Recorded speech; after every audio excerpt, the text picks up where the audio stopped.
Yes, welcome back to the SA Sports Show. Time to talk Southern Footy League, and we're down here at the magnificent Vines Golf Club of Ranella. How nice is it here? Well, it's beautiful down here, mate, and we're looking for Billy. Billy's not here, he'd be out there somewhere. Well, he probably will out there having a bit of a having a whack. A whack with the stick. Oh, it's a good... but a lot better than it was down here on last Saturday. Oh, no, Saturday. I don't know how your games went in the Southern Footy League, but gee whiz, my hat's off to the 25,000 that turned up to Adelaide Oval. That was just quite staggering. Well, we had that sort of rain all day down here on Saturday, and again, it is a winter sport, but it's a long time since we've seen rain like that down this way. And that's where you appreciate your volunteers and people like that, don't you? Oh, very much so. They don't care whether it's raining. Rain, hail, shine, they come along. They throw the Guernsey on or the jacket on, bang, they're there at the gate, they're there at the canteen. You know, I love these people, and they do turn up. And I was watching them, and the reason why I said that, mate, was because I was watching them on Saturday evening at the power game. Yeah. Just hats off, just completely hats off to them, because if it was me, I know where you'd be. Exactly right, mate. Lounge room, fire, TV.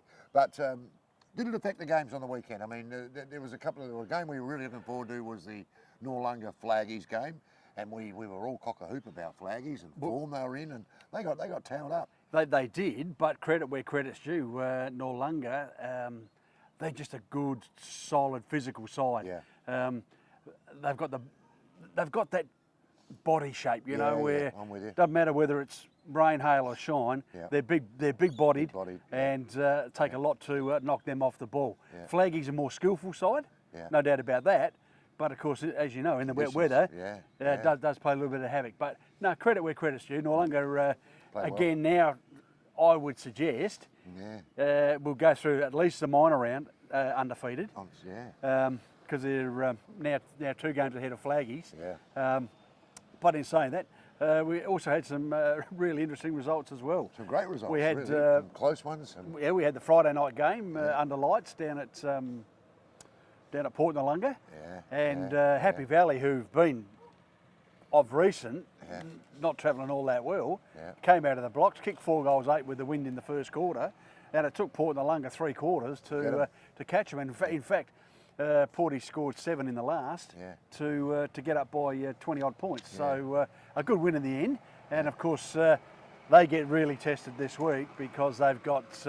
Well, they do. Noarlunga. Yeah, they do. They play Noarlunga. At Noarlunga too, down at the Shoes. So, and again, good games. Close neighbours. Yeah. Close good neighbours games. and good rivals. Yeah. Really good rivals. And you need games like that in your competition, and then this is one of them. Isn't it? This is you look at that on paper and you go, wow, that's the game I'm going to. This week, little local derby, little one of those. Yeah, no doubt about that.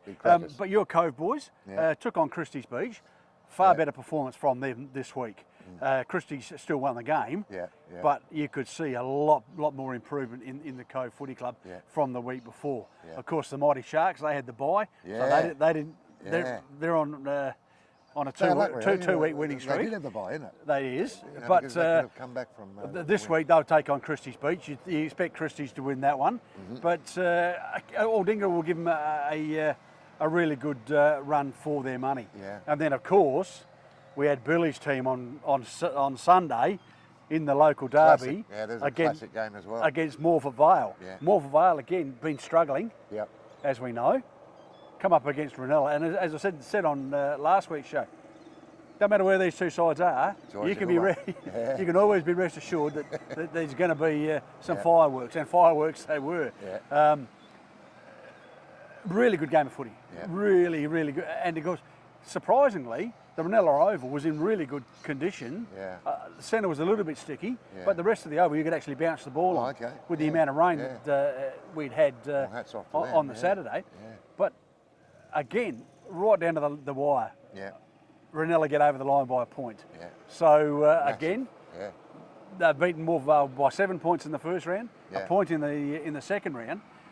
So there is some signs of life there at the old Emu as well. But of course, Ranella now got to back that up. They got flaggies.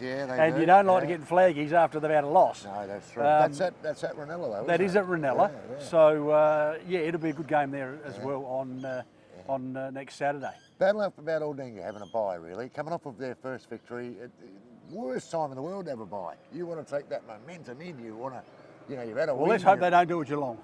No, good point. Yeah, good point. They don't want to do that. They don't want to do that. But some really good games.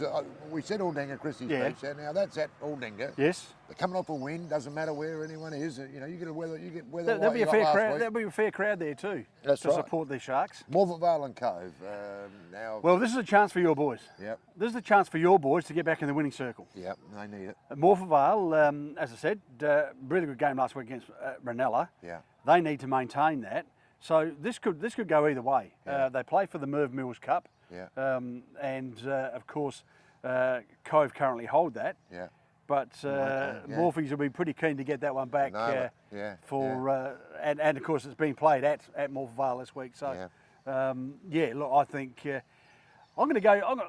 I'm going to limit here. Yeah, I'm going to stick my neck out, and I'll tip the Cove to win that one. That's at Morpeth Vale as well. Yeah, at Morpeth Vale. You're a brave pres. Hey? You're a brave president doing that. You got to have a crack every now and again, don't you? You do, mate. I've been a Carlton supporter. Look at the Blues. Well, exactly. That's right. And good on them. Good on them. Hope they win their next 10.